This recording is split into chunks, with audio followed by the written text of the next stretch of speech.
All right, everyone. So I have something to get off my chest. I'm feeling pretty depressed today, and the reason why is, I'll have flare-ups of depression, but it is due to a reason. So naturally, I suffer from major depressive disorder, and depressants like alcohol doesn't help. Cigarettes also don't help.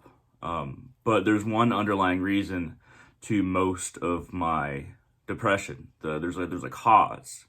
Now, even though I have that disorder, it's not always that disorder that just makes me depressed. It's a reason that's embarrassing. That's why I usually don't talk about it. But I have flare ups of depression probably, I don't know, I'd say several times a month at most.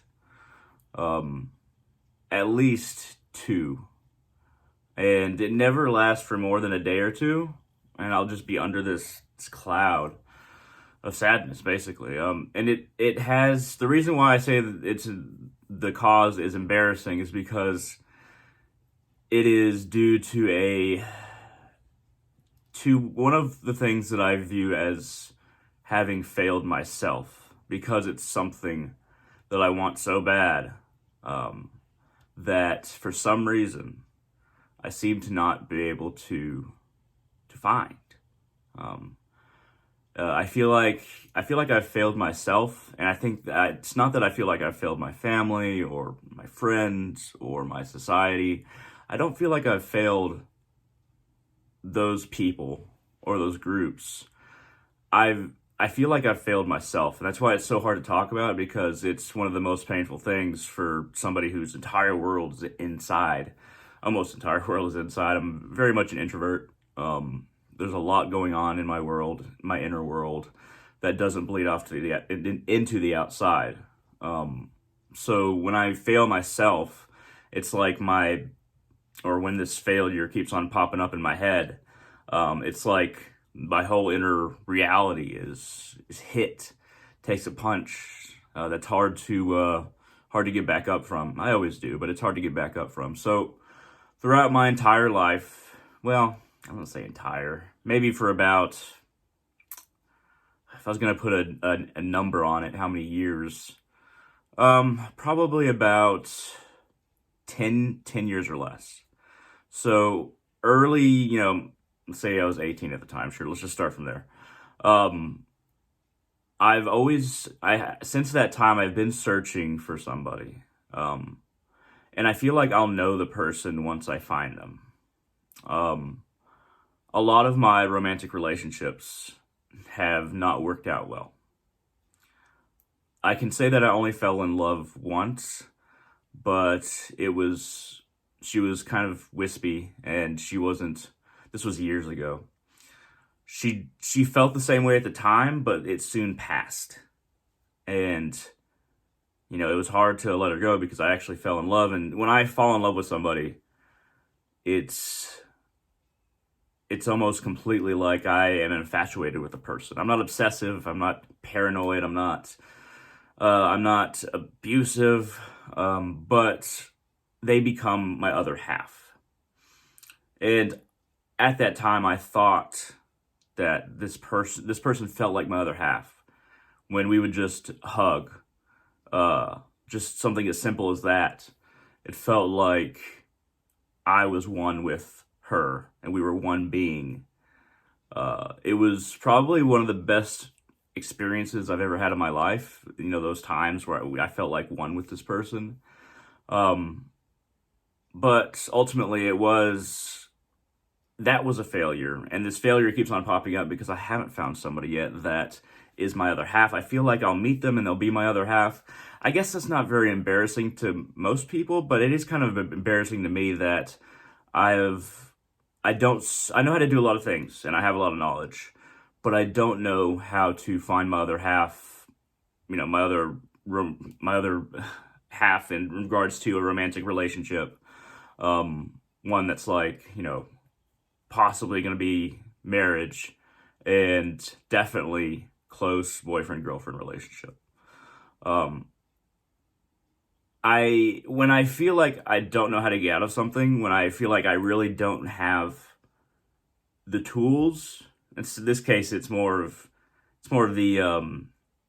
the the tools of finding this person. So it's kind of like non-corporeal tools. But when I don't have the tools to find some, in this case, find someone, um, like, and I just hit a plateau, and this is how I haven't hit a plateau in my spiritual life, but I've hit a plateau in my romantic life, and I just don't know what to do, and that's why it's embarrassing, because I feel like when this flares up for this or that reason, um, then I feel that weight of that failure, that I failed myself, because not only is me not finding the right match a problem for myself, but it gets in the way of my mission. It's a big hindrance to my mission, which is helping as many people as I can, um, while I'm here, while I'm alive, before I die. And when I go into these slumps, when that feeling of failure to myself, of myself, failing myself, when that hits, and it hits regularly, like every month, not every day for sure. Like I said, I mean, just a few days out of the month on average, 7 at most, in the last 1 to 2 days. But once I get hit like that, it's the most, I can't describe the woe that I feel being so alone. So I have friends. I have lots of friends. I have friends that I hang out with. I even have friends at work. um, but even though I have those friends, I've always felt different from every single one of my friends or people that I know. I've always felt very different. Because my entire world is within myself, and the people on the outside don't understand because I can't necessarily communicate that world to them. So my world inside become when I'm hit with this sense of failure again, the same reoccurring sense. Um, it's like my whole internal world, my whole emotional, spiritual world is just shattered within me. And then I feel my energy being dragged down, and I have to work my way back up, uh, however I can. It's not spur of the moment. I have to work myself back up, and it's a hindrance to my mission of helping people. It's a hindrance to my, you could say, self-confidence, to my obligation to myself to make myself happy. I feel an obligation to myself that I have not been able to fulfill. And friends are great, but I've always felt different than other people, even more so than a lot of the very spiritual people that I know. And it's hard to communicate that to them because I can't belittle their pain. Everybody feels pain, and nobody's pain should be described as, oh, it's worse than his or her pain is worse than when somebody thinks, like, if I said my pain is worse than somebody else, that's not a fair statement to make. Everybody experiences pain differently. This pain is this sense of isolation and loneliness, especially romantically, like I said, even though I do feel different than my friends.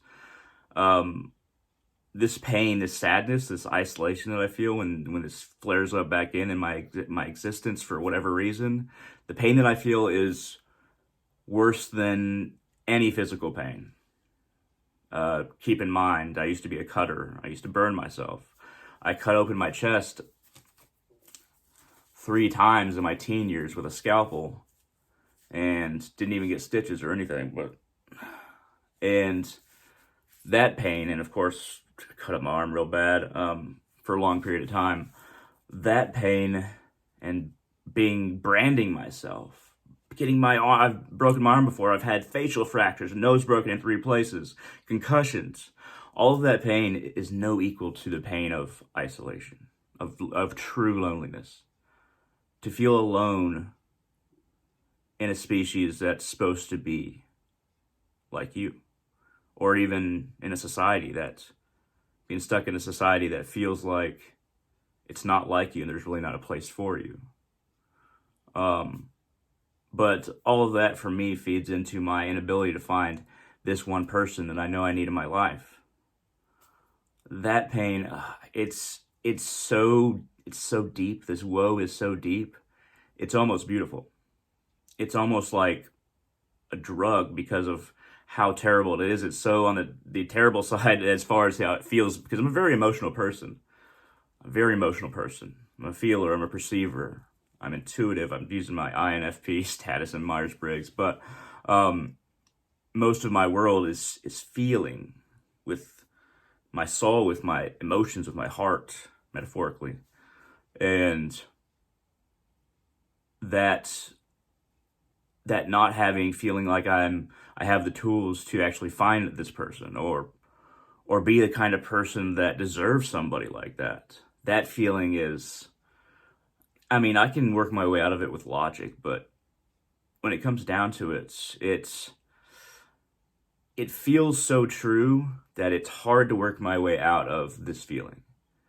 Because logically, by numbers, well, there's two kinds of logic here. So by numbers, it should be easy for me to find somebody because there's so many people and I have access to so many different people that I can communicate with around the world. There's lots of people that I communicate with around the world. Statistically, I should have found somebody by now. And all the relationships where I thought, okay, maybe this person is it, get into a relationship with that person, then realize, oh, we aren't that for each other. And I've heard it said that, eventually everybody settles. You settle for somebody who isn't perfect, maybe not perfectly for you, which is what I'm looking for. They don't have to be perfect. They should be perfect for me, and I should be perfect for them. I am adamant that that needs to be the case, and I don't want to just settle for somebody. Because I've seen people settle, and then that creates an environment where you keep on settling. Not just with that person, but with other, it feeds into other things. And you keep on trying to settle with a person's actions that you're in a relationship with, or who they are, instead of because you settled initially. I don't want that for myself. That it's okay if that's something that doesn't describe your situation. That's completely fine. Everybody has their own situation. I can't say mine is worse, my pain is worse. I can't say that I'm special or unique in this sense. I just know what I feel, and then that's what I feel. I feel I have failed myself, and I've been failing myself for years. Maybe I'm too hard on myself. Maybe I'm just too judgmental of myself. But here's the thing: I've rewritten my self-talk. Years back, I was like, okay, well, thinking these negative things, thinking these destructive things about myself, not even in relation to this, but to everything. I used to just hate myself so much, but then I rewrote the language like, okay, that's not helping. We gotta look for solutions. And every time I start doing negative self-talk, I'm like, there's no point to that. Stop doing that. But it feels like I have the tools in all of these cases to work my way around it. But with this, finding that somebody that's perfect for me, it feels like the end of a hallway, and it doesn't even feel like there's a keyhole to look through any doors. There's no cracks in the walls. It's just this dead end. This long hallway of white doors, and then once you get towards the end, where I'm trying to find a proper door at the end, there should be one there. It's just not there. I don't know what to do, and honestly, I'm tired of hearing the same old advice. I haven't heard original romantic advice in years. And I do appreciate when people try to help. That means that they care, and it's completely understandable. It just hasn't helped me. That's hard to say. And it's hard to place that burden of you should basically give me good advice. I have to put that burden on other people because it's a very hard situation that only I should be able to find my way out of, but I feel like I can't. So I'm a very optimistic person. I have a lot of hope in many different ways. But, I have no moral to this story yet. I have no ending. Hell, I don't even know how to end this video. So I usually like to end on a good note, on a hopeful note. And I can say that, but I don't feel it right now. I don't feel it. So I could just tell you that and say, oh, well, everybody's going to find somebody eventually, or I'll be fine. The only thing I can say for sure is that I have my mission. I'm not an insane teenager anymore. I'm 28, and I have my mission. It keeps me focused. That's really what drags me out every time, is I keep on using my mission as my guiding light. That's the most positive thing I can say. Besides that, I feel terrible. But I will be able to drag myself out of this within a day, maybe two, as I always do. I just feel like I wanted to get that off my chest. And there's going to be, I have some detractors that dislike most of my videos. They actually look for them and then dislike them because they dislike me so much. They hate me. There's some people that really hate me. There's not a lot, but there's some for things that I don't even think that they should hate me for, of course. So they might love this video. If you are one of those detractors, congratulations. I gave you a video you can enjoy. I bet you still dislike this video though. You know who you are. There's at least 3, probably more like 5. But congratulations. I gave you a video you probably enjoyed. But yeah, it's hard. You're not the only one. If you're feeling this way, feel free to reach out to me. Hell, I'd take advice. What can I lose? I got nothing to lose. But mainly if you need to reach out and just communicate that you're feeling the same way, I'm available. To talk, I talk to anybody who needs help or wants to talk to me, which is how I met a lot of different people, actually. Just go to www.facebook.com/hunter.salazar. And if you go there, feel free to friend me and message me. And yeah, sorry to be a downer, everybody, but I'm feeling down. I hope all of you have a better night than I am having. Have a good one.